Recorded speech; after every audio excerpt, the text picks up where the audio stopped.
যুবক ভাইদের প্রচেষ্টায় আপনাদের সকলের সহযোগিতায় মহান আল্লাহ পাকের কৃপায় প্রতি বছরের ন্যায় এবছর আল্লাহ করিয়ে নিয়েছেন ইসালের সওয়াবের মাহফিল। আমরা বেশ কিছু মানুষ এক জায়গায় সমবেত হয়েছি, বেশ কিছু মানুষ আমরা এক জায়গায় জমায়েত হয়েছি। আল্লাহ রাব্বুল আলামিন এই মাহফিলকে কবুল করুন। আমরা জোরে বলি আল্লাহুম্মা আমিন।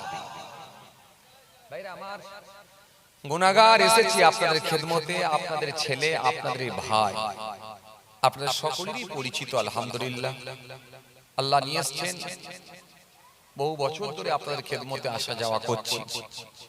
আলহামদুলিল্লাহ, আপনারা সকলেই কম বেশি চেনেন দরবারে ফুরফুরা শরীফ আশিকে রাসূল সুলতানুল ওয়াইজিন আলা হযরত ছোট হুজুর পীর কেবলা রাহমাতুল্লাহ আলাইহি হুজুরের নাতি অর্থাৎ ছোট হুজুর কেবলার মেয়ে ছেলে দরবারে পীরনগর শরীফ হযরত শাহ সুফি আল্লামা পীর আব্দুল আজিজ কেরমানি রাহমাতুল্লাহ আলাইহি, তিনি দাদা হুজুর পীর কেবলা রাহমাতুল্লাহ আলাইহি হুজুরের হাতে হাত দিয়ে দস্তে বায়াত সোহবতে আফতা কলকাতা 9 নম্বর হালদালে জবরদস্ত আল্লাহর ওলি ছিলেন। আপনারা জানেন সেই পীরনগর হুজুর পীর কেবলার পৌত্র আহলে বায়াতের খানদান ছিলেন। তো যাই সে আল্লাহর ওলির পৌত্র ছেলে হিসাবে এসেছি। গুনাহগার দুই খানদানের মেহমান হয়ে আপনাদের খেদমতে পীরজাদা মাহফুজুল্লাহ হুসাইন অল্প সময় সংক্ষিপ্ত কিছু বয়ান করে আপনাদের খেদমত থেকে বিদায়। আলহামদুলিল্লাহ, আপনারা জ্ঞানী গুণী মানুষ, জাননেওয়ালা মানুষ, পরেজগার মানুষ, দিনদার মানুষ।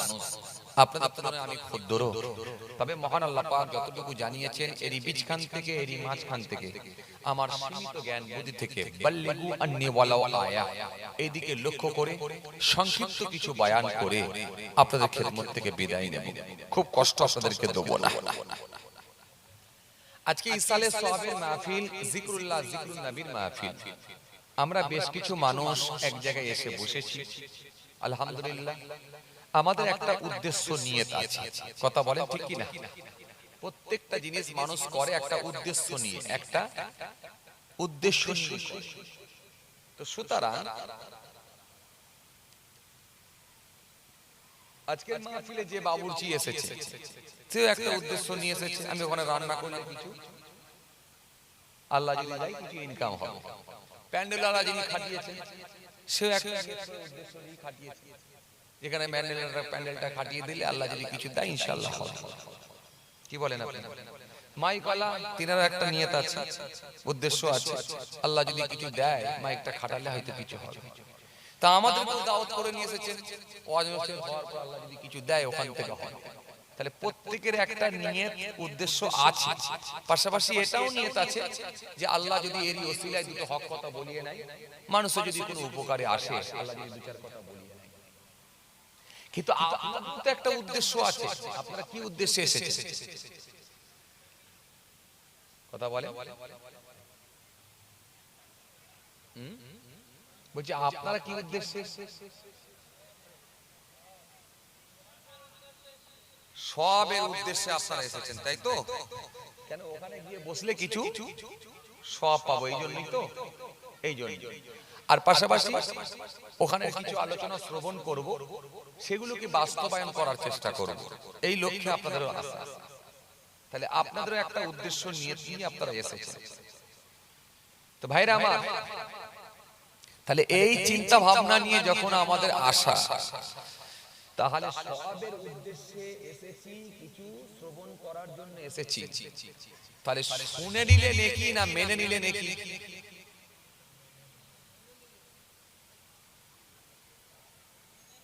শোনার লোক বেশি না মানার লোক বেশি? কথা বলে আজকের দিনে শোনার লোক বেশি।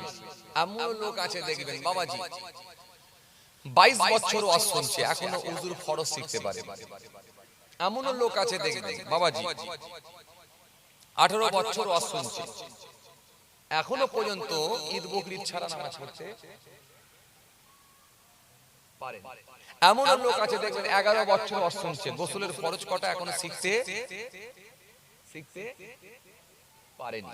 এমন লোক আছে দেখবেন বাবাজি, এমন লোক আছে দেখবেন 11 বছর ওয়াজ শুনছে, সেই 27 রোজা ছাড়া ভুল করেও কোনোদিন কিন্তু রোজার মাসে একটা দুটো বাড়াই। আমার লোক আছে না, কথা বলেন, এটা আনা কিছু বলেন। আচ্ছা আচ্ছা আচ্ছা, তাহলে মনে রাখবেন শুনে নেওয়ার নাম কিন্তু ইসলাম নয়, বরং মেনে নেওয়ার নাম হলো ইসলাম। ভাইরা আমার, এই শোনা আর মানা দুটো কিন্তু এক এক। আপনি শুনবেন, পাশাপাশি সেগুলোকে মেনে নেওয়ার চেষ্টা করবেন, বাস্তবায়ন করার চেষ্টা করবেন, তবে এই মাহফিল কিন্তু আপনার আমার জন্য, আমাদের জন্য উপকারে আসে। আর না হলে কিন্তু কোনো কাজে আসতে পারেনি। কারণ আল্লাহ রাব্বুল আলামিনের সিলেক্ট করা, আল্লাহ রাব্বুল আলামিনের মনোনীত ধর্ম, সেটা হলো ইসলাম ধর্ম। কোরআন স্পষ্ট ঘোষণা দিয়েছে 3 পারা 11 পৃষ্ঠা, ইন্নাদ দীনা ইনদাল্লাহিল ইসলাম। আল্লাহ বলছে আমার কাছে মনোনীত ধর্ম, শ্রেষ্ঠ ধর্ম, সেটা হলো ইসলাম ধর্ম।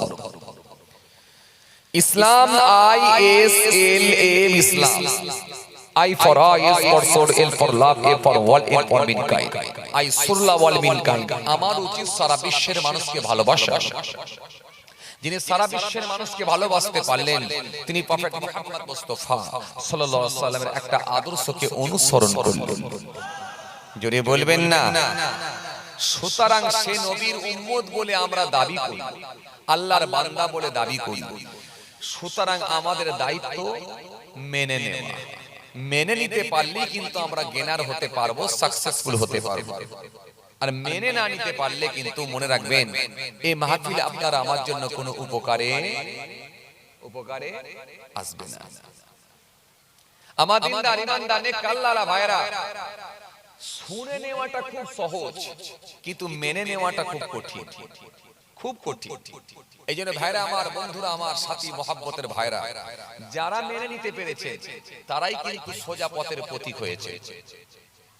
জি, এই জন্য মেনে নিতে হবে, মেনে নিতে হবে, মানার মতো মানতে হবে, যাতে করে আল্লাহর সন্তুষ্টি অর্জন করা যায়। বর্তমান সিচুয়েশন খুব খারাপ, বর্তমান অবস্থা খুব খারাপ। গোটা পৃথিবীর দিকে যদি তাকান, গোটা দেশের দিকে যদি তাকান, কালো মেঘ যেন ঘনিয়ে আসছে। ভাইরা আমার, আমরা এখনো পর্যন্ত সুস্থ শরীর নিয়ে কাজ কারবার আমাদের ঠিকই চলছে বলে, আমরা এখনো পর্যন্ত ঠিকঠাক ভাবে খাওয়া দাওয়া হচ্ছে বলে আমরা কিন্তু এতটা ডিপলি চিন্তা করি। কিন্তু মনে রাখবেন বাবাজি, আমার ভাইরা, ফিলিস্তিনের মুসলমানরা বুঝতে পারছে তাদের অবস্থা কি হচ্ছে। ভারতবর্ষের জমিনে আপনাদের জানা আছে, জি, যে সমস্ত এলাকাগুলোয় মব লিঞ্চিং হচ্ছে, যে সমস্ত এলাকাগুলোকে মানুষ পেটানো শুরু হয়েছে, যে সমস্ত এলাকায় জি নানা রকম তকমা লাগিয়ে দিয়ে মুসলিম নিধন করে একটা আওয়াজ উঠেছে, যে সমস্ত রাজ্যেতে এনআরসির নাম দিয়ে ডিটেনশন ক্যাম্পে ঢুকিয়ে দেওয়া হয়েছে, ভারতবর্ষে এখনো পর্যন্ত তারা কিন্তু এনআরসি ভুলে যায়নি, এখনো কিন্তু এনআরসির চিন্তা ভাবনা এখনো তারা রেখেছে, মাঝে মাঝে আওয়াজ দিচ্ছে। তো সুতরাং এই একটা করুণ সময়ের মধ্য দিয়ে, দুর্দিনের মধ্য দিয়ে আমরা কিন্তু জীবন যাপন করছি। তো সুতরাং এরপরে যদি আমরা একটু কনসাস না হয়, এরপরে যদি আমরা একটু সজাগ না হয়, তাহলে কিন্তু আগামী দিন কিন্তু আমাদেরকে এই ভুলের মাসুল কিন্তু গুনতে হবে। আমরা যদি মনে করি যে একটা জলসা দেওয়া মানে কমপ্লিট, এটা কিন্তু কমপ্লিট না। আমরা যদি মনে করি একটা ওয়াজের মাহফিলে গিয়ে কিছু অজনসিয়ত করে দেওয়া মানে কমপ্লিট, এটা কিন্তু কমপ্লিট না। কমপ্লিট আপনাকে জানতে হবে শরীয়তের সার্কেল কিন্তু অনেক বড়। واعبدوا الله ولا تشركوا به شيئا وبالوالدين إحسانا وبذي القربى واليتامى المساكين والجار ذي القربى والجار الجنوب والصاحب بالجنب وابن السبيل وما ملكت أيمانكم إن الله لا يحب من كان مختالا فخورا। কোরআন আপনাকে শিখিয়ে দিয়েছে এই সার্কেল কিন্তু অনেক বড়, গন্ডি কিন্তু অনেক বড়, অনেক বড়। আমরা কিছু কিছু মানুষ মনে করি যে মুখে দাড়ি বুড়ো বয়সে রেখে দিয়ে আর বড় পাঞ্জাবি পরলেই মনে হয় জান্নাতি হয়ে গেলাম। না, শরীয়তের সার্কেল কিন্তু অনেকটাই বড়, এর গন্ডিটা কিন্তু অনেকটাই বড়। আপনি যেমন নামাজ পড়বেন, যেমন মুখে দাড়ি রাখবেন, যেমন রোজার মাসে রোজা রাখবেন, অনুরূপ ভাবে আপনার পিতামাতা থাকলে মা বাপের খেদমত করবেন, অনুরূপ ভাবে প্রতিবেশীর সঙ্গে সুসম্পর্ক রাখবেন, আত্মীয়ের সঙ্গে ভালো আচরণ ভালো ব্যবহার করবেন, অনুরূপ ভাবে আপনার প্রতিবেশীর সঙ্গে ভালো ব্যবহার করবেন, বাড়িতে দাস দাসী থাকলে তাদের সঙ্গে ভালো আচরণ করবেন, এতিম মিসকিনের হকগুলোকে আদায় করবেন, এতিম মিসকিনের হকগুলোকে আদায় করবেন। আপনাকে টোটালটা মেনে নিতে হবে। আপনি বাড়ির মুরব্বি বাপ, আপনার পরিবারের মধ্যে সমস্ত সদস্যদের মধ্যে হক বুঝিয়ে দেবেন। টোটালটা মেনে নেওয়ার নাম হলো ইসলাম। কি বলছি বুঝতে পারছেন? হ্যাঁ, না হলে কিন্তু খুব অবস্থা খারাপ হয়ে যাবে। আল্লাহ দয়া করে যদি কাউকে মাফ করে দেয় তো আলহামদুলিল্লাহ, বেঁচে গেলাম। আর যদি বলে অঙ্ক বুঝে নেব, হিসাব বুঝে নেব, তাহলে অবস্থা খুব খারাপ। কথা বুঝতে পারছেন বাবাজি আমার ভাইরা? আসেন, ভুল বুঝবেন না, রাগ করবেন না। শরীয়তের সার্কেলটা একটু মেনে চলার চেষ্টা করুন, শরীয়তের গণ্ডিটা একটু ভালো করে বোঝার চেষ্টা করুন। হে তরুণী নওজওয়ান জওয়াকেরা, হে ভাই মুরব্বিয়ানেরা, বাবারা শুনে কে দিন বাবারা জিনিয়ে কে দিন বাবা।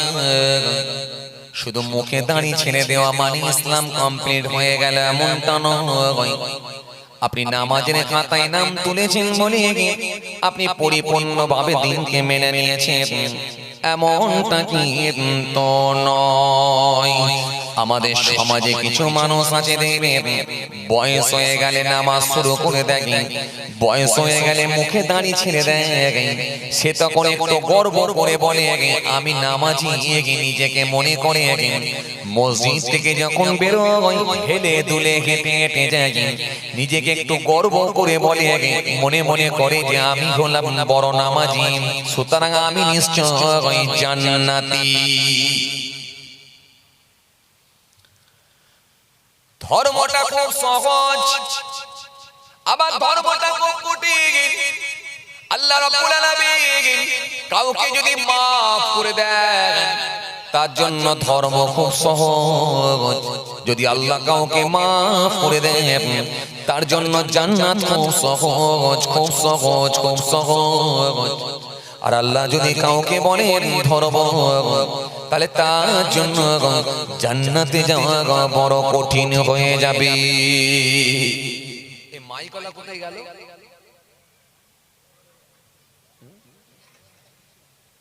না, এইটা বাড়ি দিচ্ছে, গলা টানছে আমার। বললাম এটা কমিয়ে দিতে।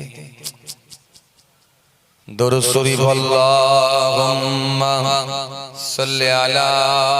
মাইকলা কোথায় গেল?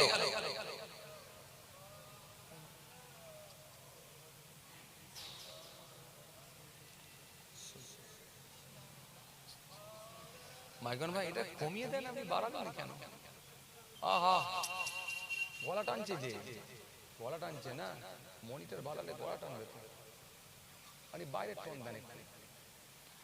দরুদ শরীফ আল্লাহুম্মা সাল্লি আলা সাইয়্যিদিনা মাওলানা মুহাম্মদ ওয়া আলা আলি। ঠিক আছে, এইবারে জান পুরো আসে। দরুদ শরীফ আল্লাহুম্মা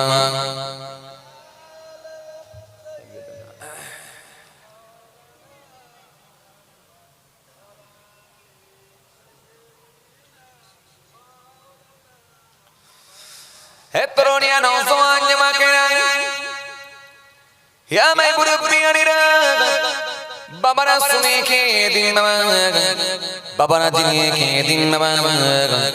যে কথা আপনাদের বোঝাতে চাইছেন, আল্লাহ রাব্বুল আলামিন দয়া করে যদি কাউকে মাফ করে দেন তাহলে তার জন্য হয়ে গেল খুব সহজ। যদি আল্লাহ বলেন কাউকে আমি ধরব তার হিসাব দিতে দিতে দিতে দিতে গলা পর্যন্ত ঘাম হয়ে যাবে। এই জন্য জাহান্নামীরা কিয়ামতের ময়দানটা এত কঠিন ময়দান হবে, কঠিন দিন হবে। সেদিনে যা যেমন পাপ থাকবে তেমন ঘাম হবে। কারণ কোমর পর্যন্ত, হাঁটু পর্যন্ত, বুক পর্যন্ত, গলা পর্যন্ত ঘামেতে সাঁতার দিতে থাকবে। জমিনটা তামার মতো গরম হয়ে যাবে। সেই দিনে কিন্তু হিসাব দেওয়া বড় কঠিন হয়ে যাবে। এই জন্য আপনি যদি মনে করেন শুধু আমি নামাজ পড়লাম মানে ভালো কাজ করে নিয়েছি, মুখে দাঁড়িয়ে রেখেছি মানে কমপ্লিট করে দিয়েছি, বড় জুব্বা পড়েছি মানে কমপ্লিট করেছি, আসলে কিন্তু তা নয়। আপনাকে ভালো করে বলতে হবে, ধর্ম যদি আপনি বুঝতে পারেন তবে আপনার জন্য হয়ে যাবে খুব সহজ। আর যদি আপনি না বুঝতে পারেন তাহলে আপনার জন্য হয়ে যাবে বড় কঠিন। এজন্য শুধু নামাজ না, দাড়ি না, আপনি যেমন নামাজ পড়বেন, দাড়ি রাখবেন, আপনি যেমন মাথায় টুপি দেবেন, আওকাত থাকলে হজ করবেন, যাকাত দেবেন, মা বাপের সঙ্গে ভালো আচরণ করবেন, আত্মীয়ের সঙ্গে সুসম্পর্ক রাখবেন, এতিম মিসকিন থাকলে তাদের সঙ্গে ভালো ব্যবহার করবেন, হকগুলোকে আদায় করবেন, প্রতিবেশীর সঙ্গে ভালো ব্যবহার করবেন, ভালো আচরণ করবেন। আপনার আত্মীয় যারা আছে, যাদের সঙ্গে রক্তের সম্পর্ক আত্মীয় আছে, এই আত্মীয়দের হকগুলোকে আদায় করবেন। বাবাজি টোটালটাই আপনাকে মানতে হবে। অনুরূপ ভাবে নেগেটিভ কাজগুলোকে আপনাকে ছেড়ে দিতে হবে। আপনার দ্বারাই আর কোন অশ্লীল কাজকর্ম করা যাবে না। আপনাকে সমস্ত রকম পাপ কর্মগুলো থেকে দূরে থাকতে হবে। আপনার বাড়িতে বন্ধন ঢুকতে পারবে না, লটারির টিকিট আপনি কাটতে পারবেন না, আপনি গীবত করতে পারবেন না, আপনি হিংসা করতে পারবেন না, আপনি মিথ্যা বলতে পারবেন না, আপনি লোকের মাল আত্মসাৎ করে নিতে পারবেন না, আপনি পরচর্চা করতে পারবেন না, আপনি রিয়া দেখাতে পারবেন না, আপনি গীবত করতে পারবেন না, আপনি হিংসা করতে পারবেন না, আপনার ডান হাত দিয়ে কারোর ক্ষতি করতে পারবেন না, বাঁ হাত দিয়ে কারোর ক্ষতি করতে পারবেন না, আমানতের খেয়ানত করতে পারবেন না। নেগেটিভ কাজগুলো আপনাকে ছেড়ে দিতে হবে। কোরআন এই কথাটাই বলেছে, তা'মুরুনা বিল মা'রুফ ওয়া তানহাউনা আনিল মুনকার। 500 আয়াত খালি আল্লাহ দিয়েছেন আদেশ আর নিষেধ, চলবে আর চলবে না, করো আর করো না, জায়েজ আর না জায়েজ, এটা চলবে এটা চলবে না, এটা করো এটা করো না, এটা বৈধ আর এটা অবৈধ। এই আয়াত খালি আল্লাহ দিয়েছেন 500। তাহলে আপনি যেমন নামাজ পড়বেন, দাড়ি রাখবেন, মুখে যেমন দাড়ি রাখবেন, পা পর্যন্ত জুব্বা যেমন সুন্নতি লেবাস যেমন পরে ফেলবেন, অনুরূপ ভাবে নেগেটিভ কাজগুলোকে আপনাকে বর্জন করতে হবে। এবার আপনি বলেন, মুখে তো দাড়ি আছে, বড় জুব্বাও পরেছেন, মাথায় টুপিও দিয়েছেন, ঘাড়ে রুমালও দিয়েছেন, বাড়িতে যদি বন্ধন ঢুকে থাকে তাহলে এখনো পরিপূর্ণ ঈমানদার হতে পারেননি। এবার আপনি বলেন, মাথায় টুপি দিয়েছেন, মুখে দাড়ি রেখেছেন, বড় জুব্বা পরেছেন, সবই ঠিক আছে, কিন্তু আপনার বাড়িতে যদি আপনার 16 বছরের মেয়েটা যদি বেপরদা হয়ে ঘুরে বেড়ায়, এর দায়ভার কিন্তু আপনাকেই নিতে হবে। আপনার যুবক ছেলেটা, 25 বছরের ছেলেটা যদি দাঁড়িয়ে দাঁড়িয়ে পেচ্ছাপ করে পানি না নেয়, ধর্মীয় কালচার তার মধ্যে না থাকার কারণে আপনি যদি সেই শিক্ষাটা না দিয়ে থাকেন, এর দায়ভারও কিন্তু আপনাকে নিতে হবে। কারণ কোরআন স্পষ্ট ঘোষণা দিয়েছে, তুমি বাঁচো আর তোমার পরিবারের সদস্যদের বাঁচাও। কি বলছি বুঝতে পারছেন? বুঝতে পারছেন? তাহলে আপনি যেমন মেনে নেবেন, আপনার পরিবারের সদস্যগুলোকেও কিন্তু ধর্মীয় শিক্ষা দিয়ে তাদেরকে ইসলামের দিকে ধাবিত করতে হবে। এই রাস্তাটাও কিন্তু আপনাকে দেখিয়ে দিতে হবে। বুঝা গেল কি বলছি? আর যদি আপনি না করতে পারেন তাহলে অবস্থা খারাপ, অবস্থা খারাপ। ভাইরা আমার, বন্ধুরা আমার, সাথী মহব্বতের ভাইরা, এইজন্য আমি একটা কথা বলি কি জানেন, ইবাদত করার আগে, জিকির করার আগে, যত রকমই ভালো কাজ আছে করার আগে ফার্স্ট আমাদের কাজ হচ্ছে ইত্তাকুল্লাহ, আল্লাহর ভয় ভেতরে ঢোকানো। যখন আপনি আল্লাহর ভয়টাকে সম্পূর্ণভাবে পরিপূর্ণভাবে ঢোকাতে পারবেন, তখনই দেখবেন আপনি অন্যায় কাজগুলো থেকে বিরত থাকতে পারবেন। আপনার দ্বারাই কোনো অন্যায় কাজ আর সম্ভব হবে না। বাই চান্স যদি হয়েও যায়, আপনি আবার তৎক্ষণাৎ আল্লাহর দিকে ফিরে আসবেন, তওবা করে আপনি মাফ চাইবেন, আল্লাহর কাছে ক্ষমা চাইতে বাধ্য হবেন। ফার্স্ট কাজ হলো আমাদের আল্লাহর ভয়। ইত্তাকুল্লাহ, আল্লাহর ভয়। ইয়া আইয়ুহাল্লাযীনা আমানু ইত্তাকুল্লাহ, হে ঈমানদারেরা তোমরা আমি আল্লাহকে ভয় করো। আমি আল্লাহকে ভয় করি। এই আল্লাহর ভয় সকালবেলা যেমন থাকবে, দুপুরে তেমন থাকবে, বিকালে তেমন থাকবে, রাতেতে তেমন থাকবে, সর্বসময় আল্লাহর ভয়। তাহলে জানবেন আপনি পৃথিবীর জমিনে সংযতভাবে চলতে পারবেন। পৃথিবীর জমিনে আপনার রাস্তাটা দেখবেন সোজা হয়ে দাঁড়াবে। আপনি পৃথিবীর জমিনে ইসলামের দিকে ধাবিত হতে পারবেন, জান্নাতের রাস্তার দিকে আপনি ধাবিত হতে পারবেন, যদি পরিপূর্ণভাবে আল্লাহর ভয়টা ভেতরে ঢোকাতে পারে। কথা কি বলছি বুঝতে পারছেন? আর যদি না ঢোকানো যায় তাহলে ওই রকম হবে, মুখে দাড়ি থাকবে কিন্তু বাড়িতে বন্ধন ঢুকবে, মাথায় টুপি থাকবে, বউ কিন্তু মহিলা সমিতির হেড হবে, জুম্মার নামাজও হবে, পাল্লা পড়ে কমও থাকবে। কথা বলছেন না কেন? জুম্মার নামাজও হবে, ভালো বেগুনের সঙ্গে কানা বেগুন ফাইল করে বুড়ো কাস্টমার দেখিয়ে ব্যাগে তো ঢোকাবে। কথা বলছেন না কেন? জুম্মার নামাজও পড়বে, পেট্রোলের সঙ্গে কেরোসিন ফাইল করে অচেনা লোক দেখলে তার মোটরসাইকেলের ট্যাঙ্কে ঢুকিয়ে দিয়ে কার্বোটার জামা করে দেবে। কেন? ভেতরে কিসের ভয় নেই? জোরে বলো, আল্লাহর ভয়। আল্লাহর ভয় ঢোকাতে পারলেই আপনি সোজা পথের পথিক হতে পারবেন। যে কেউ দেখতে পায় না, দেখছে একজন, তিনি, জোরে বলো, আল্লাহ। তিনাকে কিন্তু আমি লুকাতে পারবো। এইজন্য পৃথিবীর জমিনে যত আউলিয়া কেরামরা এসেছিলেন বা আসবেন, তাদের ভেতরে একটা ভয় সব সময় কাজ করেছে, সেটা হলো আল্লাহর ভয়। ইত্তাকুল্লাহ, আল্লাহ। আর আল্লাহর ভয় ঢোকাতে যে ব্যক্তি পেরেছে, সেই ব্যক্তিটাই কিন্তু গেনার হয়েছে, সাকসেসফুল হয়েছে। আজকে আমি খুঁজলে, মার্কেটে খুঁজলে কিছু দাড়িওয়ালা পাবেন, কে বলেছে পাবেন? মার্কেটে খুঁজলে কিছু দাড়িওয়ালা পেয়ে যাবেন, কে বলেছে পাবেন? দাড়িওয়ালা পেয়ে যাবেন, কে বলেছে পাবেন? মার্কেটে খুঁজলে কিছু টুপিওয়ালা পাবেন, কিছু নামাজিও পাবে, দাড়িওয়ালা। সবজি মার্কেটে দাড়িওয়ালা পাবে, শপিং মলে দাড়িওয়ালা পাবে, স্টেশনারি দোকানে গেলে, মুদিখানা দোকানে গেলে দাড়িওয়ালা পাবে, সবজি মার্কেটে দাড়িওয়ালা পাবে, বাজারে, মাছের বাজারে গেলে দাড়িওয়ালা পাবে। কে বলেছে দাড়িওয়ালা পাবে? কিন্তু ওই দাড়িওয়ালার কোনো দাম নেই যে দাড়িওয়ালা এখনো ঘুষ খাচ্ছে। ওই দাড়িওয়ালার কোনো দাম নেই যে দাড়িওয়ালার বাড়িতে এখনো বন্ধন ঢুকে আছে। ওই দাড়িওয়ালার তো কোনো দাম নেই যে দাড়িওয়ালার পকেটে এখনো পর্যন্ত বিড়ি ঢুকে আছে। তাহলে তার দাড়ি আছে, টুপি আছে, নামাজ আছে, থাকবে, কিন্তু ভেতরে একটা জিনিস চলে গেছে, কি? ইত্তাকুল্লাহ, আল্লাহর ভয়টা ভিতর থেকে চলে গেছে, যার কারণে সে অন্যায় কাজের সঙ্গে সম্পৃক্ত হচ্ছে। এজন্য মাস্ট আল্লাহর ভয় আগে ঢোকানো। এজন্য আল্লাহ কোরআনের মধ্যে বলেছেন, তোমরা আমাকে ভয় করো, ভয় করার মতো করো। কি বলছি বুঝতে পারছেন? ভয় করার মতো করো, তাহলে আপনি বুঝতে পারবেন, সোজা পথের দিকে ধাবিত হতে পারবেন, তখন আপনার ভেতরে আল্লাহর ভয়টা কাজ করবে। কিন্তু বড় দুঃখের সঙ্গে বলতে হয়, মানুষের ভেতর থেকে সব ভয় ঢুকেছে, খালি আল্লাহর ভয়টাই পালিয়ে গেছে। দেখেন, চলে গেছে। আল্লাহর ভয়টা চলে যাওয়ার জন্যই আজকে মানুষ, বেশিরভাগ লোক কিন্তু পথভ্রষ্ট হচ্ছে, গোমরা হয়ে যাচ্ছে। আল্লাহর ভয়টা চলে গেছে। এই যে এক্ষুনি টাটকা জুম্মার নামাজ পড়ে আমার মাচায় বসে বসে এমন গীবত করে দিল, চাচা ভাইকে মারপিট লাগিয়ে দিল। কথা বলছেন না কেন? বলেন।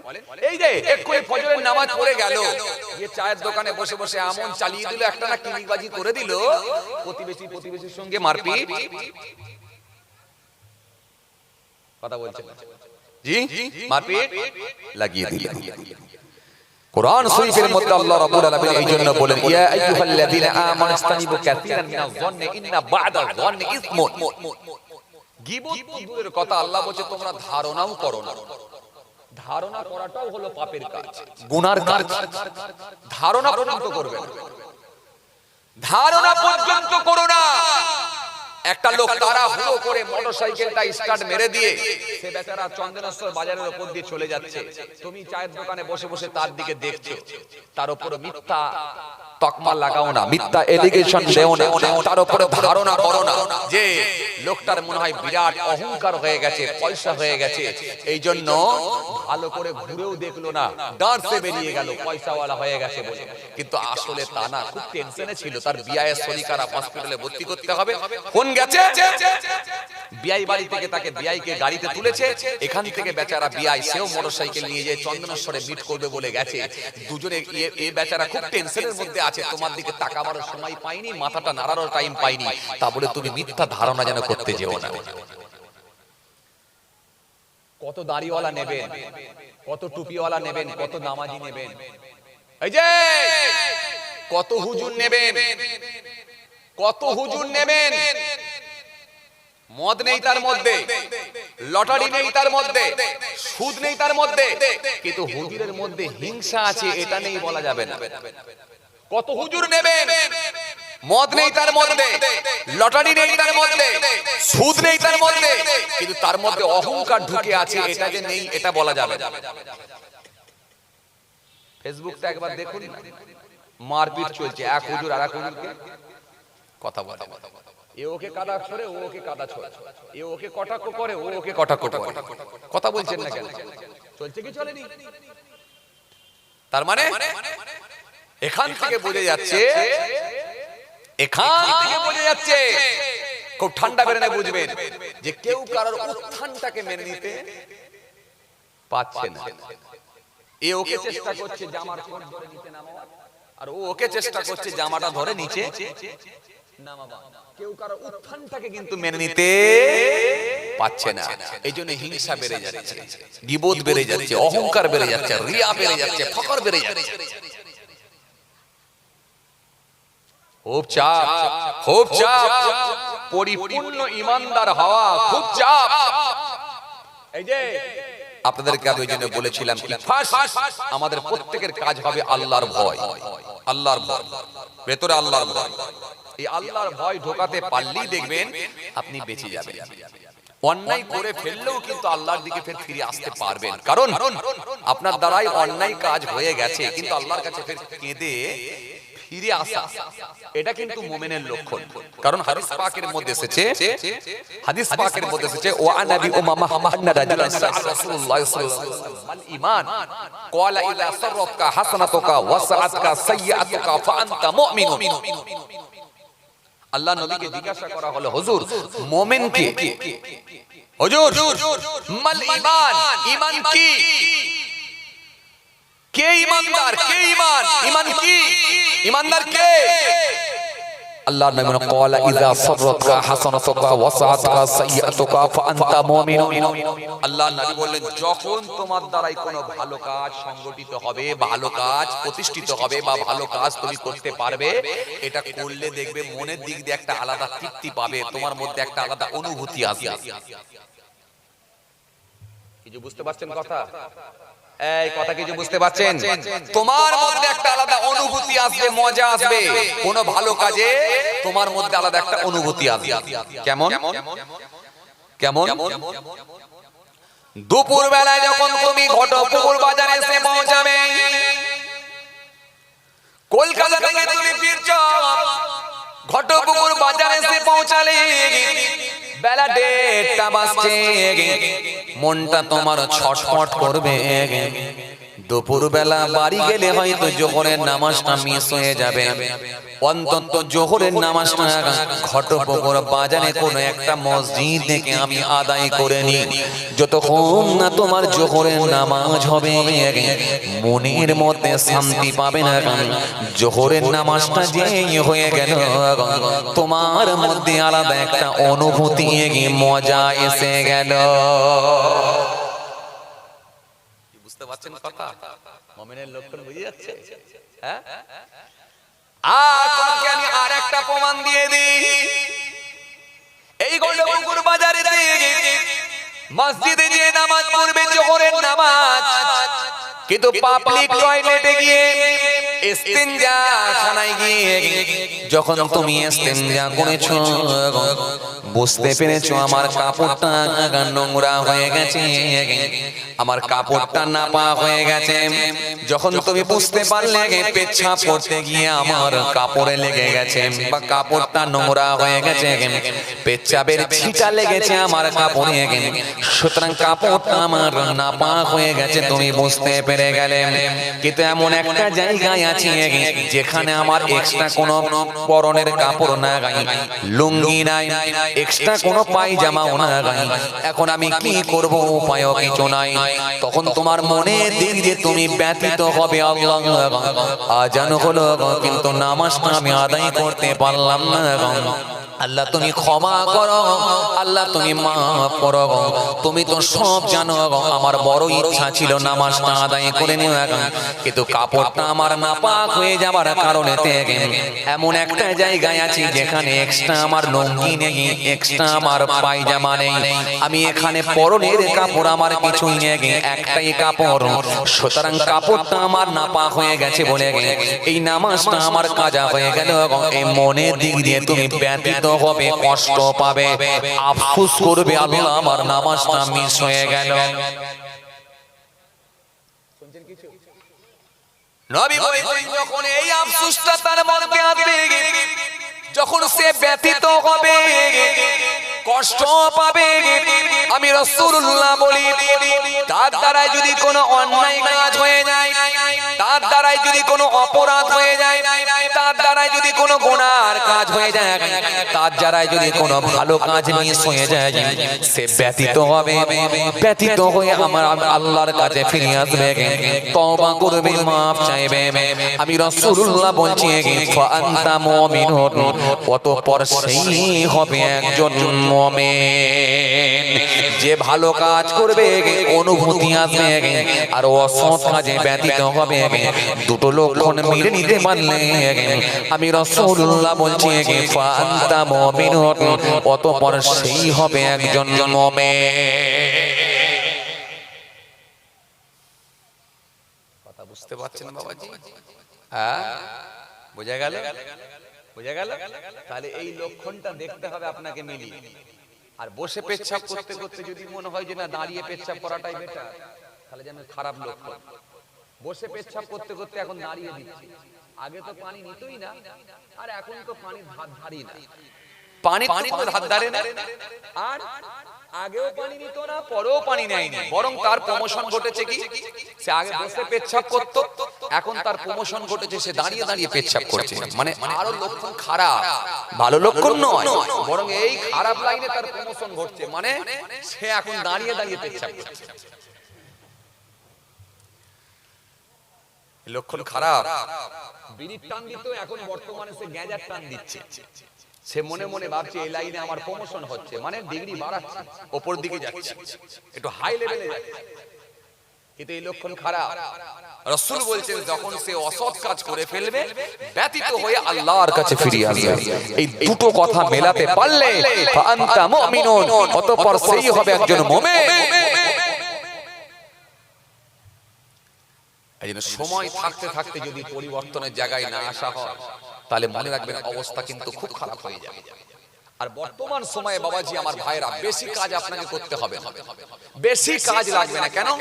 আমি যতটুকু অ্যানালাইসিস করে দেখেছি, যতটুকু আমি এই বিভিন্ন রাজ্য, আপনার কি বলে বাংলার বিভিন্ন জেলাতে ঘুরে আমি যতটুকু দেখেছি, আমি যতটুকু মানুষের মিশে দেখেছি, এখন কিন্তু খারাপ লোকের সংখ্যাই বেড়ে গেছে। খুব ঠান্ডা বেড়ে না, খারাপ লোকের সংখ্যাই বেড়ে গেছে, পাপ মুক্ত লোক আর পাওয়া মুশকিল। এই যে আপনার পাপ করার ইচ্ছা নেই, কিন্তু পাপ আপনাকে ছাড়বে না। আপনি এই যে বড় মোবাইলটা ব্যবহার করছেন না, এই যে বড় মোবাইলটা, এই মোবাইলটা নিয়ে আপনি মনে মনে ভাবলেন যে রোজার মাস এসেছে যখন, অন্তত কারখানাতে একটা ভালো ওয়াজ চালায়, একটু বসে বসে ওয়াজ শুনি, একটু বসে বসে ওয়াজ শুনি, কারখানাতে একটু ওয়াজ হবে আর এদিকে কাজও হবে। বলে কারখানাতে জরির কারখানায় ভালো ওয়াজ চালিয়ে দিলে বড় বড় এরকম 3 কোণে 3টে বক্স দিয়েছে, দিয়ে মোবাইলের ওয়াজ হচ্ছে ওয়াজ হতে কিছুক্ষণ পরে দেখবেন হঠাৎ করে 15 মিনিট পরে দেখা যাচ্ছে 3 মিনিটের একটা অ্যাড এসে পৌঁছে গেল, আপনার কারখানায় অটোমেটিকলি গান শুরু হয়ে গেল। কথা বলছেন না কেন? দুমদারাক্কা গান শুরু হয়ে গেল, মানে আপনার ইচ্ছা ছিল না যে গান শুনবো, কিন্তু গান শুনতে আপনি জোরে বলো এই যে বয়স্ক লোক বুড়ো লোক জি জিজ্ঞাসা করে দেখেন, মেয়ের বাড়ি যাবে, শখ করেছে মেয়ের বাড়ি যাবে, তো কোন রকমের টেকারে করে বাসে করে যে ঘটকপুকুরে পৌঁছালো, ঘটকপুকুরতে গিয়ে একটা ভালো এক্সপ্রেস বাস ধরলো, এক্সপ্রেস বাস ধরে মনে মনে ভাবলো তাহলে সিটে গিয়ে বসি, তো সিটেতে উঠে দেখছে সর্বনাশ, ওপর দিকে তাকিয়ে দেখে হাই সর্বনাশ, বড় একটা 20 ইঞ্চি টিভি চলছে, তখন মনে মনে ভাবছে যাক টিভিটা দেখবো নি, মুখটা ঘুরিয়ে নি, বলে যখন মুখটা ঘুরিয়ে নিয়েছে সিটেতে গিয়ে বসেছে, বসে মুখটা ঘুরিয়ে আছে, তো ঘোরালে কি হবে, ওপরে দেখা যাচ্ছে বড় বড় সব স্পিকার বক্স লাগানো আছে, দুমদারাক্কা গান তখন কানে এসে পৌঁছাচ্ছে, তখন বললে আর শুনমুনি বললে হবে না, গান বলছে, গান কানের ভেতরে ঢুকে গিয়ে বলছে তোকে শুনতে হবে, আমি ছাড়বো। কথা কি ভুল বলছি বাবাজি? এর কথা বলো, ভুল বলছি? তাহলে বর্তমান সময়ে এখন আপনি যদি হিসাব করে দেখেন, পাপ না করতে চাইলেও কিন্তু পাপ আপনাকে ছাড়বে না, আকাশ থেকে বৃষ্টি বর্ষণের ন্যায় পাপ ঝরছে, আপনি কত পাপ অ্যাভয়েড করে চলবেন। 1 কিলোমিটার ছাড়া ছাড়া এখন মদের শোরুম হয়ে গেছে, 50 ফুট ছাড়া ছাড়া এখন লটারি টিকিট কারখানা হয়েছে, পাশের বাড়ি ছেলেটা যখন 10 লাখ টাকা পেয়ে যাবে না, আপনি যত বড় নামাজি হন আপনার ব্রেনের তার তখন কেটে যাবে, মাথায় হ্যাং হয়ে যাবে, 10 লাখ টাকা এক টিকিটে। কথা বলছেন না কেন? তখন বলে যা হবে হবে, ছাড়, হুজুররা কি এসে খাওয়াবে নাকি, চল একটা কেটেই দেখি কি হচ্ছে। পাপ করবেন না, কিন্তু পাপ আপনাকে ছাড়বে না, পাপ আপনি করবেন না কিন্তু পাপ আপনাকে ছাড়বে না, এটাই স্বাভাবিক। কিন্তু তৎকালীন সময়ের মানুষগুলো এই 50 ফুট ছাড়া ছাড়া লটারির টিকিট কারখানা ছিল না, 1 কিলোমিটার ছাড়া ছাড়া মদের শোরুম ছিল না, এই বাসেতে উঠলে এই বক্স লাগানো বা টিভি লাগানো বাস ছিল না, এই রকম বড় বড় মোবাইল অ্যান্ড্রয়েড ফোন তারা ব্যবহার করতো না, এই রকম ভাবে ঢোল তবলা এত অ্যাভেলেবেল ছিল না, সুতরাং এই সমস্ত পাপ কর্মগুলো থেকে তারা বেঁচে থাকার সুযোগ পেয়েছে। আজকে কিন্তু আমাদের দিনে বর্তমান সময়ে আমরা কিন্তু এই পাপগুলো থেকে বেঁচে থাকার কোনো সুযোগ নেই। আপনি যদি মনে করেন যে আমি পাপ করব না, কিন্তু পাপ আপনার সামনে এমন ঘুরছে চারিদিকে, ওই পাপের সঙ্গে আপনি সম্পৃক্ত হচ্ছেন, আপনি কিন্তু বুঝতে পারছেন।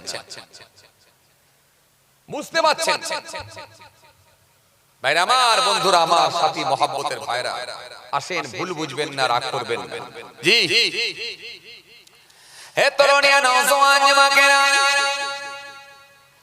হে আমার মুরব্বিয়ানেরা, বাবারা শুনে কে দিন বাবারা জিনিয়ে কে দিন বাবা, এই জন্য কোরআনে স্পষ্ট ঘোষণা দিয়েছে, সুন্দর করে আল্লাহ বললেন, আল্লাহু ওয়ালিউল্লাযিনা আমানু ইউখরিজুহুম মিনাজ যুলুমাতি ইলান নূর ওয়াল্লাযিনা কাফারু আউলিয়াহুমুত তাগুত ইউখরিজুহুম মিনান নূর ইলাজ যুলুমাত উলাইকা আসহাবুন নার হুম ফিহা খালিদুন।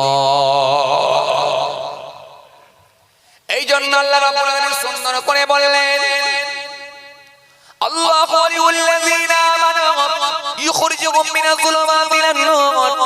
আল্লাহ বললেন কি, আমি আল্লাহ গোলাম ইমানদারদের, আমি আল্লাহ গোলাম না দিনদারদের, আমি আল্লাহ গোলাম পরহেজগারদের, আমি আল্লাহ গোলাম বন্ধু, কারণ তাদেরকে আমি আল্লাহ নিয়ে আসি অন্ধকার হইতে আলোর দিকে। খাজা গরিবি নওয়াজ আলোতে ছিলে, বড় পীর আব্দুল কাদের জিলানী আলোতে এসেছে, মুজাদ্দিদ আল ফিসানি আলোতে এসেছে, বাবাজি আমার ভাইরা ফুরফুরা সরিয়ে পীর আবু বকর সিদ্দিক রাহমাতুল্লাহ আলাইহি আলোতে এসেছেন। আল্লাহ বললেন আমি হলাম ঈমানদারদের বন্ধু, তাদেরকে আমি আল্লাহ নিয়ে আসি অন্ধকার হইতে আলোর দিকে। ওয়াল্লাযীনা কাফারু আউলিয়াহুমুত তাগুত ইউখরিজুনাহুম মিনান নূরি ইলা যুলামাত। আর অবিশ্বাসীদের অভিভাবক হলো শয়তান, সে নিয়ে যায় আলো হইতে অন্ধকারের দিকে। শয়তানের কাজ হলো অন্ধকারে পৌঁছে দেওয়া, শয়তানের কাজ হলো পাপ কাজের দিকে ধাবিত করে দেওয়া। বান্দা নামাজ থাকবে কিন্তু পকেটে বিড়ি থাকবে, শয়তান অন্ধকারে পৌঁছে দেবে। বান্দার মাথায় টুপি থাকবে, জুম্মার নামাজ পড়বে কিন্তু বান্দা মসজিদ থেকে বেরিয়েছে টুপিটাকে পকেটে ভরে দিয়ে সিগারেটের টান মারতে মারতে চন্দনেশ্বর বাজারের দিকে বেরিয়ে যাবে। বান্দার ভেতরে দাঁড়িয়ে থাকবে কিন্তু জমির আল কেটে বাড়াবে, শয়তান অন্ধকারে পৌঁছে দেবে।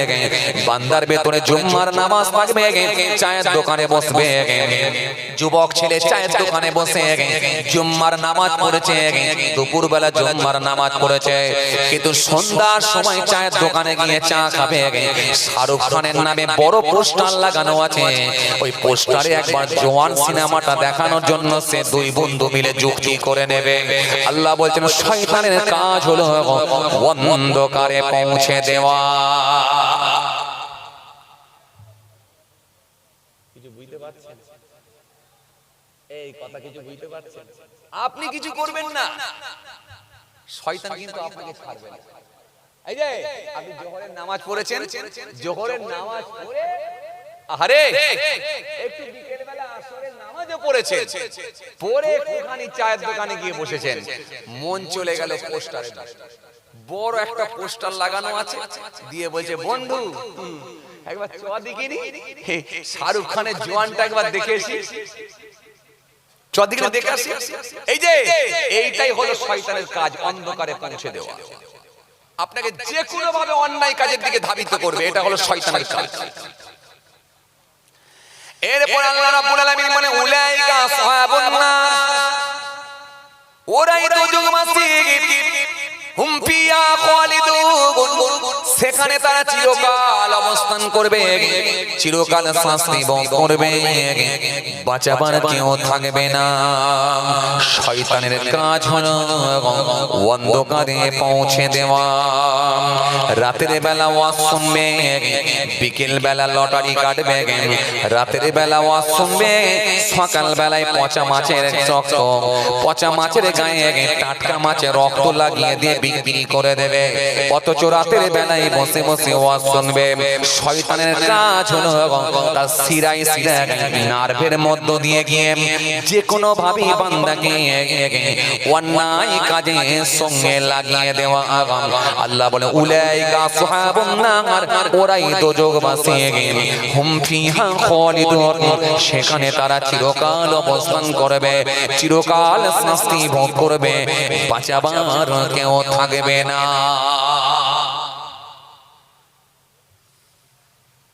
এইজন্য নফসের সঙ্গে আপনাকে লড়াই করতে হবে। নফস যদি বলে সিনেমা হলে নিয়ে যাবি, আপনাকে মনের সঙ্গে লড়াই করতে হবে না, যাব না। নফস বলবে আপনি ফজরের নামাজের টাইমে ঘুম ভেঙে গেছে, মাইকে আজান হচ্ছে, কিন্তু নফস বলছে, আপনার মন বলছে না শুয়ে থাক, কম্বলের ভেতরে আরামে আছিস, বেরোবি না, ঠান্ডা লাগবে। কিন্তু ওই নফসের সঙ্গে আপনাকে লড়াই করতে হবে, এই ধোঁকাটাই আমাকে ইবলিস দিচ্ছে, সুতরাং কম্বল থেকে বেরিয়ে আমি ওযু করে ইবলিসকে বিতাড়িত করব, এই নফসের সঙ্গে লড়াই করতে হবে। নফস আপনাকে বলছে বিড়ি টান দে, কিন্তু আপনি নফসের সঙ্গে লড়াই করবেন। নফস বলছে রাতের বেলা তো ওয়াজ শুনবি, শয়তান বলছে রাতের বেলা তো ওয়াজ শুনবি, তো অন্তত বিকেল বেলা একটা ভালো দিন আছে, জলসার দিনে একটা লটারি মার, লেগে গেলে গেনার হবি তুই। তখন আপনাকে বুঝতে হবে এটা নফসের সঙ্গে লড়াই করতে হবে। না, আমি কোনোদিন লটারি কাটিনি, আজও কাটবো না, আমার আল্লাহকে আমি রাজি করব, মৃত্যু খুব নিকটে এটা মনে করব। এই নফসের সঙ্গে আপনাকে লড়াই করে তখন আস্তে আস্তে, এটার নাম হলো আল্লাহর কি, আল্লাহর ভয়। আপনাকে প্রথমেই বলেছিলাম এটাই হলো আল্লাহর ভয়। এই ভয়টা ভেতরে ঢোকাতে পারলি কাজ পাবে, আর নালে অবস্থা খুব খারাপ হবে। এই যে আপনারা দাউদ আসলামের নাম শুনেছেন? কথা বলেন, বলছি দাউদ আসলামের নাম শুনেছেন আপনারা? একটু হ্যাঁ না কিছু বলেন।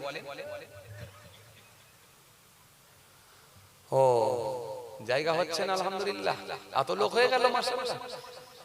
সবই বললে হবে না, আপনাদের এই ভাঙর তো ভাঙর এলাকার নাম আছে। সব থেকে জলসা কোথায় হয় বেশি? জোরে বলো, জোরে বলেন না। সব থেকে জলসা কোথায় বেশি হয়? তো আসতে বললে হবে। হ্যাঁ, সব থেকে জলসা কোথায় বেশি হয়? ভাঙরে। সব থেকে হুজুর কোথায় বেশি? সব থেকে জোরে বলেন, সব থেকে হুজুর কোথায় বেশি? ভাঙরে। সবাই মিলে বলেন না, সব থেকে হুজুর কোথায় বেশি? ভাঙরে। সব থেকে মসজিদ কোথায় বেশি? ভাঙরে। জলসা সব থেকে কোথায় বেশি? ভাঙরে। বক্তা সব থেকে কোথায় বেশি? ভাঙরে। মারপিট সব থেকে কোথায় বেশি?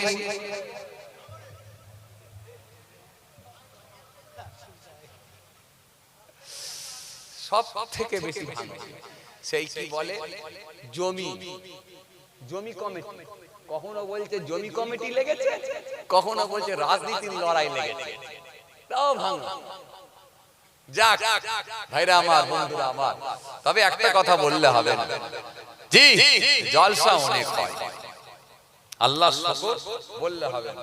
জি, প্রতি পাড়ায় পাড়ায় জলসা। সব হুজুরাই কম বেশি এই এলাকায় বেশি, সব হুজুরাই কম বেশি এই এলাকাতে বেশি। ভাঙর এলাকা, জীবনতলা এলাকা, ক্যানিং এলাকা। যাক আলহামদুলিল্লাহ, অনেক লোকজন হয়েছে। একটু আগে আগে আসেন, একটু আগে আগে আসেন, একটু ঘষে ঘষে আসেন, একটু আসেন, একটু আসেন। দরুদ শরীফ আল্লাহুম্মা।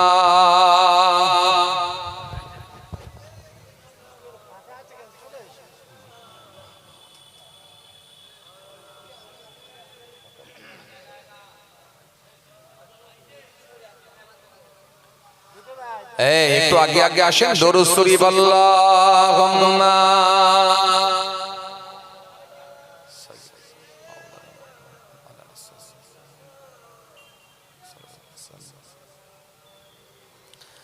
জোরে জোরে পড়েন, এ কেমন পড়া হচ্ছে? নবীর ভালোবাসায় পড়বেন না? মান সাল্লা আলাইহি ওয়াহিদাতান সাল্লাল্লাহু আলাইহি আশারা। যে ব্যক্তি আমার উপরে একবার দরুদ শরীফ পড়ে, রাসূল বলেছেন আমার আল্লাহ খুশি হয়ে গিয়ে তার উপর 10টা করুণা, 10টা রহমত বর্ষণ করে থাকে। একটু সবাই মিলে আওয়াজ করে পড়েন, উচ্চ আওয়াজে মহব্বতের সঙ্গে পড়েন, আল্লাহুম্মা।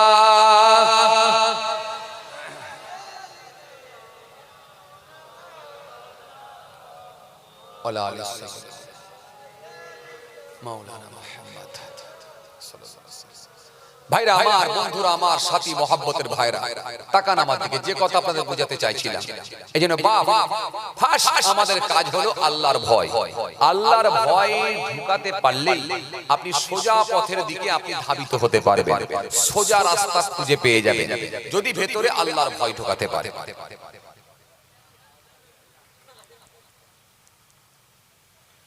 আল্লাহর ভয়, এই আল্লাহর ভয় না ঢোকাতে পারলে আপনি কিন্তু পরিপূর্ণ এখনো পর্যন্ত ঈমানদার হতে পারেননি। কারণ আপনার ভেতরে অন্যায় কাজ ঢোকা স্বাভাবিক, কারণ আপনার ভেতরে এখন আল্লাহর ভয়টা আসেনি। আর আল্লাহর ভয় এসে গেলে কি হবে? আপনি অন্যায় কাজ করে ফেললেও আবার ব্যতীত হয়ে আবার আল্লাহর কাছে ফিরে আসবে। এটাই তো মুমিনের লক্ষণ। আর না হলে আল্লাহর বিচারটা কিন্তু খুব কঠিন বিচার আছে। আমি যে কথা আপনাদের বলতে বলতে চলে এসেছিলাম, হযরত দাউদ আসলামের নাম কি আপনারা শুনেছেন? একটু জোরে বলেন না বাবা, শুনেছেন না? দাউদ আসলাম নবী ছিলেন না রাসূল ছিলেন? কথা কয় না। বলছি দাউদ আসলাম নবী ছিলেন না রাসূল ছিলেন?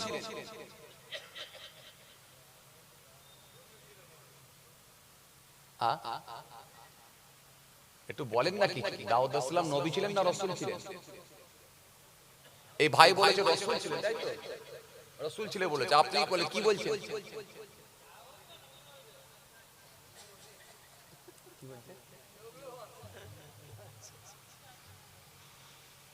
হ্যাঁ, তার মানে দুজনই ঠিক বলেছে, তাই তো? আসেন একটা ছোট্ট কথা আপনাদের সামনে বলি। মনে রাখবেন, নবী আর রাসূলের মধ্যে একটু তফাৎ আছে। কি তফাৎ জানেন? যিনার উপর আল্লাহ রাব্বুল আলামিন আসমানি কিতাব নাজিল করেছেন তিনি হলেন রাসূল। যিনি রাসূল তিনি অবশ্যই নবী, কিন্তু যিনি নবী তিনি রাসূল নাও হতে পারে। দাউদ আসলামের উপর একটা কিতাব এসেছিল না আসেনি? জোরে বলো, জোরে বলো। এসেছিল কোন কিতাব? হ্যাঁ কারেক্ট आंसर জবুর কিতাব। জি মনে রাখবেন এই নবী আর রাসূলের মধ্যে তফাৎ আছে। যেমন মূসা আলাইহিসসালামকে আল্লাহ রাব্বুল আলামিন পাঠিয়েছিলেন বনি ইসরাইল গোত্রে। তাকান আমার দিকে, বনি ইসরাইল গোত্রে মূসা আলাইহিসসালাম এসেছিলেন আর মূসা আলাইহিসসালামকে আল্লাহ নবী এবং রাসূল করেছিলেন। কিন্তু মূসা নবীকে হেল্প করার জন্য গুনে গুনে আরো ৭০টা নবীকে আল্লাহ পাঠিয়েছিলেন। এমনকি তিনার ভাই হযরতে হারুন আলাইহিস সালামকে আল্লাহ পাঠিয়েছিলেন। এনারা প্রত্যেকে কিন্তু ছিলেন নবী কিন্তু রাসূল না, কারণ এনাদের উপর আসমানি কিতাব আসেনি। কিন্তু মূসা আলাইহিসসালামের উপর আল্লাহ আসমানি কিতাব দিয়েছিলেন। কোন কিতাব? জোরে বলো। তাওরাত কিতাব। একদম ঠিক, একদম ঠিক। তবে সবই আপনারা জানেন, চাচা তো ভেঙে পড়লে হবে, সবই জানা আছে আলহামদুলিল্লাহ। আসেন এই দাউদ আসলামের কথা বলছিলাম, তাকান আমার দিকে, খেয়াল করেন আমার দিকে, খেয়াল করেন। এই দাউদ আসলামের জামানায় বনি ইসরাইল গোত্রের একজন মানুষ এলো। বনি ইসরাইল গোত্রের একজন মানুষ হুজুরের কাছে এলেন, এসে বলে হুজুর হুজুর কিয়ামতের দিনে বিচারটা কেমন হবে? এই বিচারটাকে যদি একটু দেখিয়ে দিতেন বা আজকের দিনে যদি একটু বিচার সম্পর্কে আমাদেরকে একটু জানাতেন, বিচারের নমুনাগুলো যদি একটু তুলে ধরতেন, তাহলে আমরা আল্লাহর প্রতি আমাদের ভয় ভীতি বেশি ঢুকতো। কিয়ামতের বিচারটা কেমন হবে যদি একটু জানিয়ে দিতেন হুজুর। দাউদ আসলাম বললেন, বাবা কয়েকদিন পরে আসছে ঈদের দিন, কয়েকদিন পরে আসছে ঈদের দিন। ওই ঈদের দিনে ঈদের মাঠেতে আমি বলে দেবো বিচার কেমন হবে। শুনছেন? বনি ইসরাইল গোত্রে একজন প্রভাবশালী ব্যক্তি ছিলেন, ধনী লোক। এই প্রভাবশালী ব্যক্তিটির একটা গরু ছিল, গরু, গাবি। গাবি বোঝেন আপনারা? এই গাবিটা তার খুব পছন্দের গাবি। এই গাবির উপরে সর্বসময় একটা কাপড় চাপা দিয়ে, সুন্দর একটা চাদর চাপা দিয়ে গাবিটিকে আবৃত্তি করে রাখতো, ঢেকে রাখতো, আবৃত্তি ঢেকে রাখে। বনি ইসরাইল গোত্রের একজন মহিলা ছিল খুব আবেদা, আল্লাহর ওলি বান্দি। তিনি জঙ্গলের ভিতরে একটা জরাজীর্ণ ছোট্ট কামরা বানিয়ে পুত্র আর তার মাতা আর পুত্র দুইজন মিলে ৭০ বছর একটা ছোট্ট পুরা ঘরের মধ্যে বসবাস করত। খুব ভালো করে বুঝতে হবে। হে তরুণিয়া নওজোয়ান জামাকেরা, ইয়া মুরব্বিয়ারা, বাবারা শুনে কে দিন, বাবারা জেনে কে দিন, কিতাবের মধ্যে পাওয়া যায় বনি ইসরাইল গোত্রে একজন মহিলা ছিলেন, একজন আবেদা মহিলা, একজন আল্লাহর ওলি বান্দি ছিলেন। জঙ্গলের ভেতরে জরাজীর্ণ একটা কামরা ছিল, ছোট্ট একটা দুর্বল কামরার মধ্যে পুত্র আর তার মাতা দুজনে ওই কামরার মধ্যে থাকতেন ৭০ বছর। ৭০ বছর একই কামরার মধ্যে আছে। হে তরুণী, আসলে জেনে রেখে দিবি বাবা, ৭০ বছর আমার আল্লাহ তাদের জন্য একটা রুজির ব্যবস্থা করে দিয়েছে। ওই ছোট কামরার পাশে একটা ডালিম গাছ ছিল, একটা বাদানা গাছ ছিল, একটা ডালিম গাছ ছিল। প্রত্যেকদিন ওই গাছেতে দুটো করে বেদানা হতো, পুত্রর জন্য একটা, মাতার জন্য একটা। তারা দুজনে দুটো ডালিম খেয়ে নিজেদের খোদার জ্বালা যন্ত্রণাটা নিবারণ করতে। একদিন দুদিন ৭০ বছর কেটে গেল। ৭০ বছর কেটে গেল, একদিন দুদিন না, ৭০ বছর। আল্লাহু আকবার, ৭০ বছর। এই ৭০ বছর পরে ৭০ বছর পরে হে তরুণী, ৭০ বছর পরে ওই যুবক ছেলেটা, ও বাবাজি আমার ভাইরা, যুবকটার যুবক না, সে মায়ের সঙ্গে থেকে ওই যুবকটারও বয়স হয়ে গিয়েছে। ওই ছোট্ট সেই সময় বলল, তার মাকে বলল, মা প্রত্যেক দিন জঙ্গলের ভিতরে থেকে দুটো করে ডালিম আমরা খাই, কিন্তু খোদার যন্ত্রণা নিবারণ হয় এভাবে দীর্ঘদিন ধরে কেটে যায়।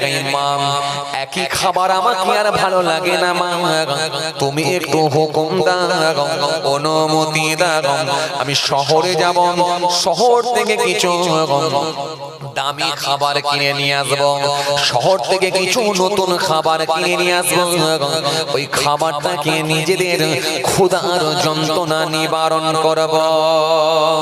মা একবার হুকুম দাও, অনুমতি দাও। মা শহর থেকে নতুন কিছু নিত্য নতুন খাবার নিয়ে আসবো, নিয়ে এসে আমরা দুজনে খেয়ে দুজনের ক্ষুধার যন্ত্রণা নিবারণ করব। মা তুমি একটু হুকুম দাও তো, এ খাবার আর ভালো লাগে না। এই ডালিম ফল, প্রত্যেকদিন ডালিম, দুটো করে ডালিম বা দুটো করে আনার বা দুটো করে বেদানা, প্রত্যেকদিন আমরা দুজনে দুটো খাচ্ছি, একই খাবার দীর্ঘদিন ধরে খাচ্ছি, আর ভালো লাগছে না। একটু হুকুম দাও, শহর থেকে কিছু ভালো খাবার কিনে নিয়ে আসবো, তুমিও খাবে আমিও খাবো, দুজনের ক্ষুধা যন্ত্রণা নিবারণ করব। দুজনের যন্ত্রণা, খোদার যন্ত্রণা নিবারণ করব। মা একটু হুকুম দাও। হে তরুণিয়া নওজওয়ান যুবকেরা, ইয়া ভাই মুরব্বিয়েরা, বাবারা শুনে কে দিন মামা, বাবারা জেনে কে দিন মামা। এই কথাটা বলার সঙ্গে সঙ্গে কিতাবের মধ্যে পাওয়া যায়, ওই মা সেই সময় বলেছিল, হে আমার সন্তান, হে আমার পুত্র, জেনে রেখে দাও, শুনে রেখে দাও বাবা, আমরা বিনা পরিশ্রমে বিনা মেহনতে প্রত্যেকদিন আমাদের জন্য আমার আল্লাহ দুটো করে আনার, দুটো করে বেদানা আল্লাহ দান করে থাকেন। আমাদেরকে কষ্ট করতে হয় না, আমাদেরকে কোনো পরিশ্রম করতে হয় না, বিনা পরিশ্রমে আমার আল্লাহ দুটো করে বাদানা আনার দিয়ে থাকে। সুতরাং তুমি এমন কথা বলো না যেটা আমার আল্লাহ নারাজ হয়ে যাবেন, তুমি এমন কথা বলো না যেটা আমার আল্লাহ অসন্তুষ্ট হবে, কারণ আমরা তো কোনো পরিশ্রম করি না, কোনো কষ্ট করি না, আমার আল্লাহ খুশি হয়ে গিয়ে আমাদেরকে প্রত্যেকদিন দুটো করে বাদানা দান করে, আনার দান করেন।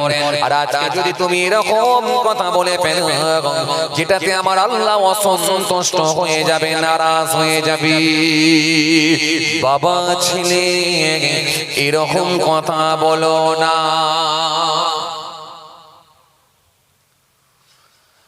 ছেলেটিকে যখন এরকম কথা বলা হয়েছে, ছেলেটি চুপচাপ হয়ে গেল, মায়ের কথাটা শুনে নিল, কারণ সেও তো ধার্মিক ছিল, জঙ্গলের ভেতরে সেও ইবাদত করছে, একদিন দুদিন না, 70 বছর হয়ে গেছে, সেও ধার্মিক ছিল, সেও যথেষ্ট পরেশগার ছিল, সেও বুঝতে পারলো কথাটা ঠিকই বলেছে মা, তারও ভয় ভীতি একটা ভেতরে ঢুকে যাবার পর সে আর কোনো কথা না বলে চুপ করে গেল। এ তরুণিয়া নওজওয়ান যুবকের, ইয়া মুরব্বিয়েরা, বাবারা শুনে কে দিন মামা, বাবারা জেনে কে দিন মামা। যখন এরকম কথা ছেলেটা শোনার পর চুপ করে গেলেন, কিন্তু পরদিন সকালবেলা দেখা যায় যে গাছেতে আনার হতো, যে গাছেতে ফল হতো, সেই গাছটি ঠিকই আছে, কিন্তু আনার আর ধরে না, ফল আর ধরে না, বেদানা আর ধরে না। মা ভয় পেয়ে গেল, ছেলেটিকে বলল, পুত্র তুমি এমন কথা বলেছ, আমার আল্লাহ নারাজ হয়ে গেছেন, প্রত্যেকদিন আমার আল্লাহ দুটো করে আনার এই গাছেতে দান করতে, বাদানা দিতে, কিন্তু আজকে কিন্তু আর বাদানা না, আনার না।